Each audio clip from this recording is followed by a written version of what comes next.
Ada masih di News Siang bersama saya Galuh Pandu, pemirsa dan Kementerian Kelautan serta Perikanan atau KKP menghentikan kegiatan pemagaran laut di Tangerang, Banten yang sebelumnya viral di media sosial. Kegiatan pemagaran ini dihentikan lantaran tidak memiliki izin dasar kesesuaian kegiatan pemanfaatan ruang laut.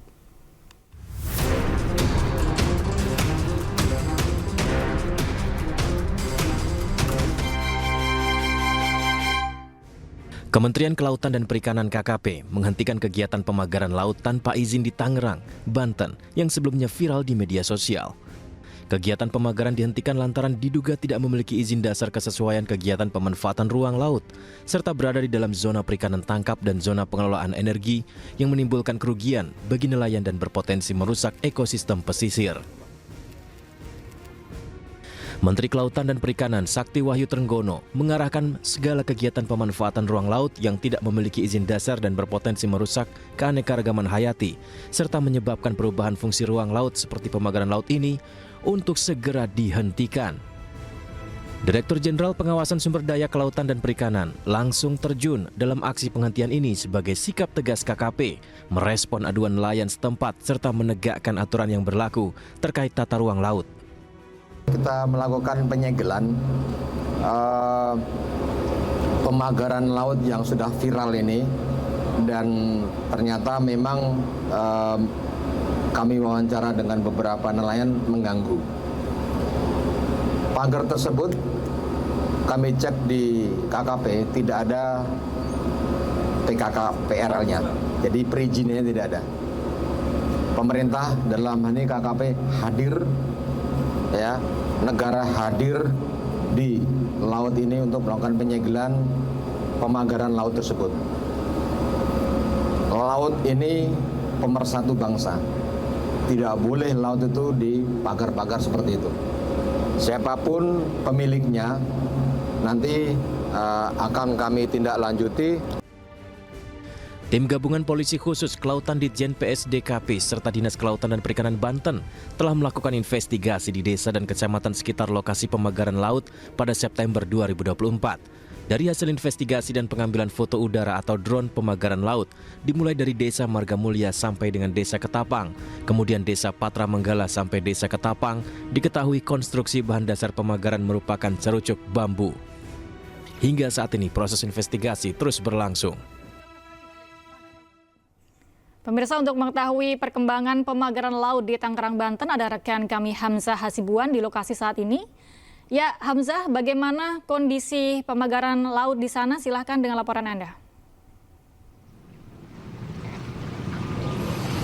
Ya, selamat siang Galuh dan juga pemirsa. Saat ini kami sedang berada di Kecamatan Kronjo, di mana salah satu titik yang dilintasi oleh pagar laut yang membentang sepanjang 30 km lebih di perairan Tangerang. Di belakang saya saat ini merupakan lokasi di mana pagar laut ini membentang. Sebelumnya kami mencoba untuk mendekati pagar laut, namun cuaca yang tidak mendukung ini membuat kami tidak bisa mendekati pagar laut yang membentang sepanjang 30 km. Sebelumnya Kementerian Kelautan dan Perikanan ini juga sudah menyegel pembangunan dari pagar laut yang membentang sepanjang 30 km ini. Namun fisiknya maupun bentuknya pagar laut ini masih menancap dan membentang sepanjang 30 km. Dan ini membuat nelayan yang ada di perairan Tangerang ini saat melaut terganggu. Dan kita saat ini ingin mencoba mencari tahu bagaimana ataupun kerugian apa saja yang dialami oleh nelayan yang berada di perairan Tangerang terkait dengan adanya pagar laut yang membentang sepanjang 30 km saat ini. Saat ini saya sudah berada dengan salah satu nelayan yang berada di Kecamatan Kronjo. Selamat siang Mas, permisi. Dengan Mas siapa? Eli, Pak. Dengan Mas siapa izinnya? Eli. Oke, Mas Eli, dengan adanya membentang pagar laut sepanjang 30 km ini, tanggapan dari nelayan yang ada di sini gimana Mas? Tanggapannya sangat mengganggu sih Mas, karena ya sejak adanya pagar laut ini nelayan jadi terganggu gitu. Apakah Mas Eli sebelumnya sempat diberitahu terkait dengan pembangunan pagar laut sepanjang 30 km ini, Mas?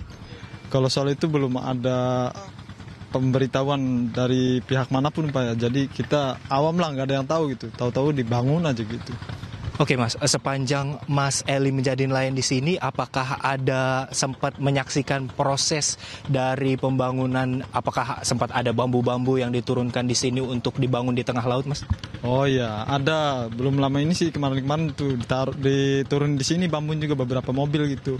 Terus setelah turun dari mobil itu ya kan dibawa sama perahu gitu, diseret ke tengah buat dikerjain gitu. Oke, Mas Eli, sebagai nelayan di perairan Tangerang ini dengan adanya pagar laut sepanjang 30 km, apakah mengganggu operasional dari nelayan di sini ketika melaut, Mas? Ya sangat mengganggu sih Mas, karena ya sejak adanya pemagaran laut ini jalan kita itu jadi terhambat. Yang biasanya kita bisa tinggal lurus aja jalan itu ya kan, karena ada pemagaran ini.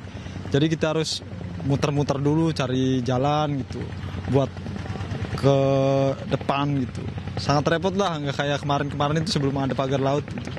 Kalau kerugian secara material, secara uang itu apakah ada Mas yang dirasakan? Ya secara kerugian ya banyak sih ya, dari kita waktu aja kan mungkin agak lama lah gitu. Yang biasanya singkat ini lama muter-muter dulu.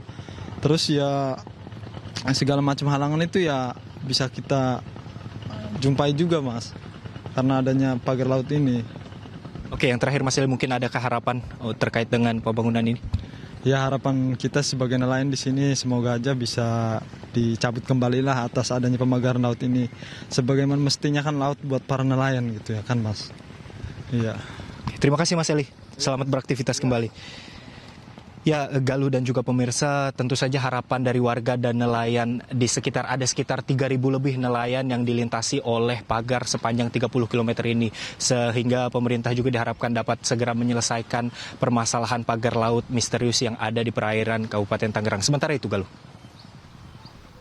Baik, terima kasih Hamzah Sibuan melaporkan langsung dari kawasan Banten. Selamat bertugas kembali. Pemirsa, Wahana Lingkungan Hidup Indonesia mengkritik kebijakan pemerintah yang melakukan penyegelan terhadap pagar laut misterius.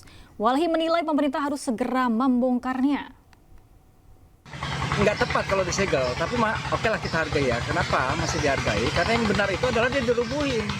Orang ini punya negara di kapling kok dibiarin aja. Orang parkir di pintu orang sembarangan aja dipindahin, bahkan dia bisa marah. Masa negara nggak berdaulat? Jadi mestinya yang dilakukan oleh pemerintah dalam hal ini segera rubuhin. Pertama karena sudah merugikan rakyat, dalam hal ini nelayan ya terutama, harus dia memutar untuk masuk mencari nafkah, bertambah kosnya karena harga BBM yang juga sulit sekarang dicari. Jadi ya kebijaksanaan itu adalah dengan cara merubuhkan segera. Kalau mau disegel mau diapain? Gitu, kenapa nunggu misalnya sebulan 2 bulan lagi?